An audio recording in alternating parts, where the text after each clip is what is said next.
Imaginez que pour une raison ou une autre, la pédale de frein s'enfonce sans avoir le moindre effet. On fait comment pour arrêter une voiture qui est lancée à 130 km/h? Eh bah, on va tester différentes approches avec différentes voitures.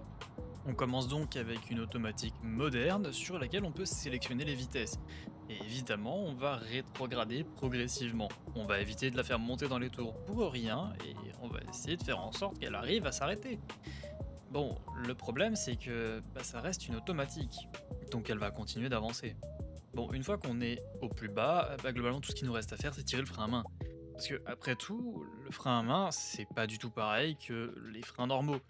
Enfin, ça dépend des voitures. Maintenant on va partir avec une manuelle, toujours dans le même style, y a pas de souci. On se remet en sixième et on va chercher à rétrograder autant que possible. On tombe la 5, la 4, pourquoi pas la 3 si jamais on veut monter dans les tours pour essayer de réduire la vitesse plus fortement. On va repasser la 2 incessamment sous peu, voilà.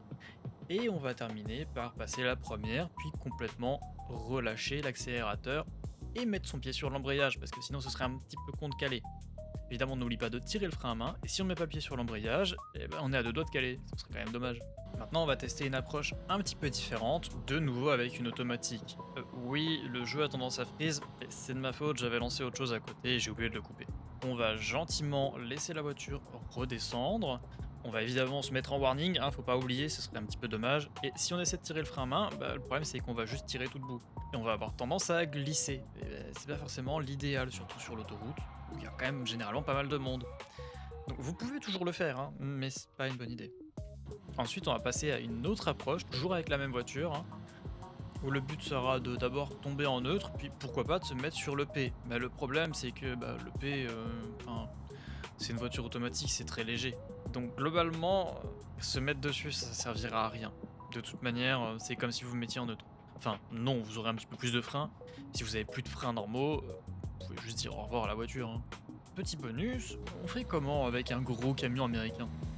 Alors, forcément, ça va être un petit peu plus simple. C'est un gros moteur, il a beaucoup de poids à entraîner, donc forcément, il va retomber dans les tours plus rapidement. Mais ça n'empêche pas qu'on doit quand même s'arrêter assez vite. Pour des raisons évidentes, je vais pas monter à 130, ça me paraît un petit peu trop pour le camion.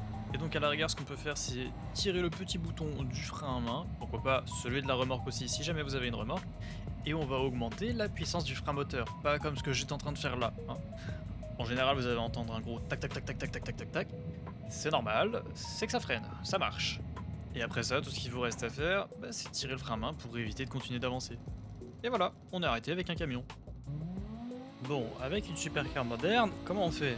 En soi, on va pas tirer le frein à main, ce serait complètement débile, surtout qu'on a de fortes chances de s'envoyer dans le mur. Mais on a d'autres solutions. On peut très bien rétrograder comme ce qu'on a vu au tout début, mais c'est pas forcément le plus efficace. En revanche, on peut trouver autre chose de bien mieux. Enfin, pas pour la boîte par contre. On va donc monter à 130, puis on va gentiment se rabattre. Et on va mettre la marche arrière. Ouais, la marche arrière. Non, on va pas se mettre en... Ah, voilà. Par contre, voilà, le problème c'est qu'elle a énormément de puissance, donc elle va avoir tendance à glisser de l'arrière. Mais bon, au moins, regardez, elle s'est arrêtée, non? On va recommencer exactement la même chose, mais en étant un petit peu plus doux.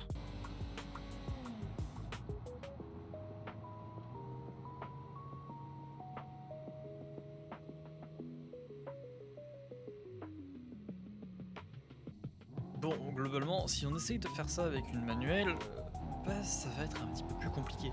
Mais c'est toujours possible. Enfin, je vais vous montrer ce qu'il faut surtout pas faire. Là, ce qui vient de se passer, c'est que j'ai mis la marche arrière. J'ai plus de marche arrière là, je n'en ai plus. Je suis en marche arrière, je peux aller au rupteur, y a pas de souci. Donc non, il faut surtout pas faire ça, évidemment. Bon, ok, on a vu plusieurs méthodes, mais du coup, on fait comment? Avec une automatique, on va tenter de rétrograder si possible. Sinon, on va mettre une marche arrière. Du moins, si la voiture ne bloque pas, évidemment. Pour une manuelle, on va juste rétrograder également, mais progressivement, puis tirer le frein à main une fois qu'on sera quasiment à l'arrêt.